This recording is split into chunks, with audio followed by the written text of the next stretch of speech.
Baniriza nate ku channel yange weebale kubeera ng'okyekuumidde ku Ugandan Kitchen. Leero tugenda kubeera nga preparing stir fried egg potato fries. Yes, it is an easy recipe. Osobola okubeera nga you have this for breakfast. It can be a brunch. It is so colorful. It is so yummy and tasty.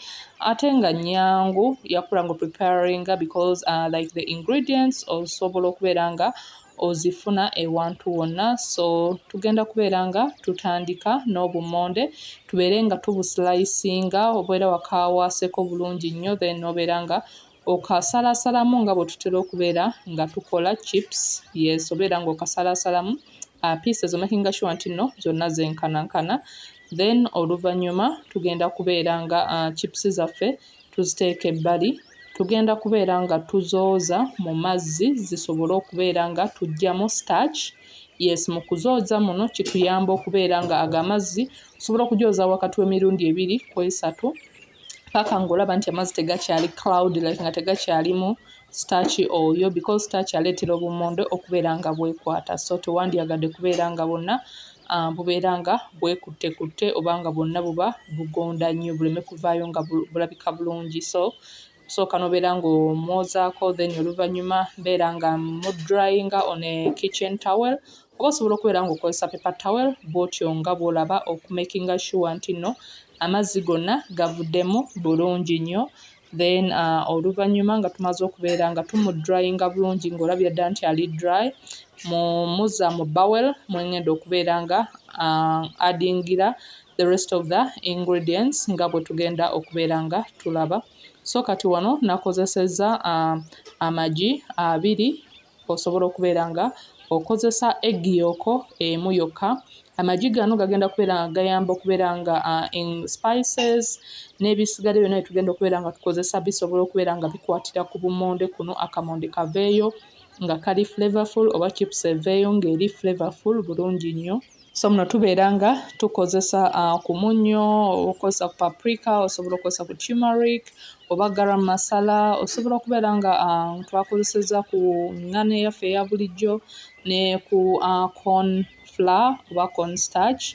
So yooyaawo abatera okubeera nga bamumbuuza like asangibwamu goods ez'enjawulo, retail shops ez'enjawulo ne wholesale shops ez'enjawulo ne mu supermarkets ezimu. So wano beera nga omixing oli waddembe okubeera nga munero addingamu any other herb oba spice gye wandyagadde okubeera ng'otestingira mu bummonde bwo. So beera nga omixinga paka nga coating eno eri bulungi nnyo ku bummonde kuno, nga akamonde kalina coating bulungi nnyo, akali flavorful. Singa weesanga nga weetaaze okubeera ng'oyongeramuko ku ngeri ya flour, osobola okubeera ng'oyongeramuko. Then n'ogenda mu maaso n'obeera nga otabulamu. At this rate obeera already wataddeko buto wali nga alimu kubeera nga akyamuka mu pan, then ng'omaliriza otandika okubeera ng'osiika fries zino oba chips zino eziri coated bulungi nnyo.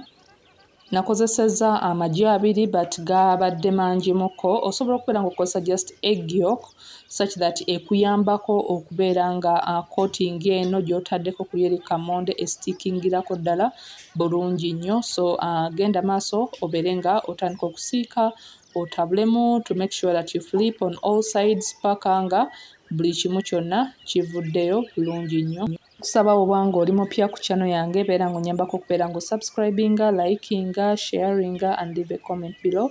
So wano nga chips ziri ready bulungi nnyo, tugenda kubeera nga tuziggyako tubeere nga oziteeka somewhere for later for the next part. Eno enfumba it is like a Chinese style oba Asian kind of way gy'osobola okubeera nga ofumbamu ebintu eby'enjawulo nga bwenzize nga mbalaga mu recipe zange ez'enjawulo, okutandikira ddala ku macaron, ku bummonde, ku nkoko, ku nnyama. Recipe eno ekuwa a sweet and sour taste ey'ekintu ky'oba ofumbye okusinziira ku bintu bye tubeera nga tukozesezza ingredients nga bwe tugenda okubeera nga tulabawo mu maaso. Kusaba obeere ng'onyambako okubanga channel yange ekula, yeeyaawo Ugandan Kitchen, beera ng'oginyigako obeere nga onyambako, obeere nga osubscribinga awo. Bw'omaliriza ddamu obeere ng'onyigawo ojje wano wansi obeere nga oturninga on notifications ku all, awo kitegeeza nti ojja kubeera ng'obeera notified buli lwemba nga ntaddeyo video. Nkusaba buli lw'oba ng'olina video yonna gy'olabye beera nga you put a thumbs up awo, obeera ng'olikinga video, you leave a comment. Okusubscribinga kwa bwereere, okukomentinga kwa bwereere, you don't pay kasita obeera nga oyina YouTube account. So nkusaba obeere ng'ofollowinga, nkusaba obeere ng'osubscribinga, osharinga, okomentinga, onnyambeko okubeera nga channel yange ekula. Then wano tubeera nga tufuna bell peppers ez'enjawulo. Tulinamu eya yellow, eya red and then n'eya green. So wano ninawo ne carrot. Oliwaddemu okubeera ng'okozesa other vegetables ez'enjawulo gwe ze wandyagadde okubeera nga otestingira mu milyo. Osobola okukozesa zucchini, osobola okukozesa cauliflower, osobola okukozesa broccoli, ebintu eby'enjawulo. So wano tubeera nga tuslicinga mu slices entonotono, byonna tubeere nga ingredients zaffe oba vegetables zetugenda okubeera nga tukozesa tubeere nga tuziteeka ebbali. So obeere ng'onfollowinga on my other social media platforms, Snapchat, Instagram and TikTok, Ugandan Kitchen. So wano nga tumaliriza okubeera nga tusala carrots zaffe ne bell peppers, ninamu katungulu kyumu ne kotimiri oba coriander. Then wano mbeera nga mixinga brown sugar, soy sauce ne vinegar. Yeeno mixture gye nkugambye eya sweet and sour taste oba eringanga Chinese way of cooking because bakozesa that soy sauce. It is called the stir-fried kind of style. Yes, okozesa ka soy sauce, okozesa ku vinegar, then oba tokozeseza brown sugar osobola okubeera nga okozesa ku mubisi gw'enjuki. So wano tugenda maaso ne tubeera nga ofuna pan yo n'oteekamu kabuto katono, n'oteekamu garlic. Yes, ne garlic ono kisinziira obungi bwatya bw'olya. Oba oyagala muka, I mean it all depends on you kiki ky'oba oyagala. Then mbeera nga era oba oyina entangawuzi nga wandyagadde osobola okubeera nga ogislicinga mu butono nayo n'obeera nga ogigattamu. So tugenda kubeera nga oluvannyuma addingamu vegetables zaffe nga bwe twazisaze. Vegetables at times osobola okubeera ng'ozi-addingamu mu ngeri ng'olindako oba n'osoosa emu before the other, okusinziira ku vegetable ki gy'olaba gwe ejja amangu than the other. Waliwo times we nasoosaako ku carrots then ate at this rate because nze slicinze mu bugundi butono, so mbeera nga zonna zi-addingiramu lumu ne bell peppers because zijja kujjira at the same time.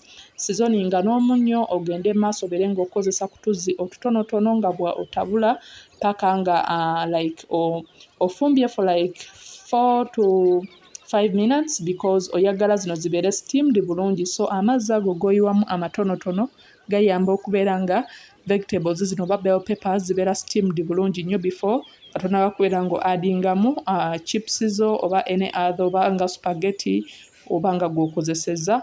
Then wano beera nga ogenda mu maaso obeere nga oaddingamu soy sauce oli. Ono oyinza okubeera nga this rate era wa addinzeemuko tomato paste oba tomato sauce oba ketchup. Yes, naye nabadde simulina this time round so saamukozesezza. Bino byonna kubeera nga omakinga yo meal flavorful, colorful, so mbeera nga otabulamu bulungi nnyo. Wano beera nga okozesa ku tuzzi otutonotono nga bw'oyiwamu okumakinga sure nti nno soy sauce oyo atuuka ku all the like ku mmere yo bulungi nnyo, bibeere nga buli kimu kyonna kyemixinze bulungi. So wano osobola okulaba nti within no time mbeera nga kati like 2 to 3 minutes n'obeera nga ofuna ka cornstarch kali eri ke nabalaze n'otabulayoko ka teaspoon akatono ng'otaddemu amazzi. Kano kayamba okubeera nga kakwasa naddala singa muno obadde nga wakozesezza cabbage oba any other vegetable eyinza okubeera nga erimu ku mazzi. So okozesa ku cornstarch oyo okubeera ng'okwasa buli kimu kyonna such that meal yo yonna eri wamu bulungi nga teriimu mazzi ago gayiikayiika. Then abeera ng'oganishinga ne coriander obeere nga osavinga nga meal yo eri ready, eri colorful, eri flavorful ate ng'eri tasty.